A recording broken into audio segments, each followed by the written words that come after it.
بڑھاتے ہوئے آپ کو بتائیں کہ احتساب عدالت میں العزیزیہ فلیگ شپ ریفرنس کیس کی سماعت ہوئی، جبکہ اس حوالے سے وہاں پر جو سزا معطلی کے حوالے سے فیصلے کے اوپر تفصیلی فیصلہ جاری کیا گیا۔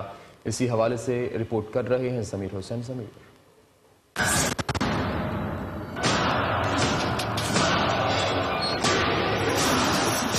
احتساب عدالت میں العزیزیہ اسٹیل مل ریفرنس کی سماعت کل تک ملتوی۔ خواجہ عرس کی تفتیشی محبوب عالم پر جرم مکمل نہ ہو سکی۔ احتساب عدالت میں العزیزیہ اسٹیل مل ریفرنس کی سماعت ہوئی۔ احتساب عدالت کے جج ملک محمد ارشد نے کیس کی سماعت کی۔ میاں نواز شریف احتساب عدالت میں پیش ہوئے، ان کے وکیل خواجہ عرس بھی عدالت میں پیش ہوئے اور تفتیشی افسر محبوب عالم پر جرم کا سلسلہ شروع کیا گیا۔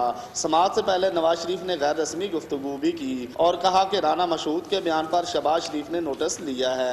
سماعت میں 2 بار وقفہ کیا گیا۔ سابق وزیر اعلیٰ پنجاب شہباز شریف بھی نواز شریف سے ملنے عدالت پہنچے۔ خواجہ عرس نے محبوب عالم سے سوالات کا سلسلہ جاری رکھا۔ محبوب عالم نے خواجہ عرس کو جوابات بھی دیے۔ کیس کی سماعت کل پھر ہوگی۔ کل فلیگ شپ ریفرنس کی سماعت نہیں ہوگی، بلکہ العزیزیہ ریفرنس پر جرم مکمل کی جائے گی۔ احتساب عدالت میں العزیزیہ اسٹیل مل ریفرنس کی سماعت آج بھی جاری رہی۔ کیمرہ مین شمائل سیاد کے ساتھ ضمیر حسین، ضمیر، چینل 5 اسلام آباد۔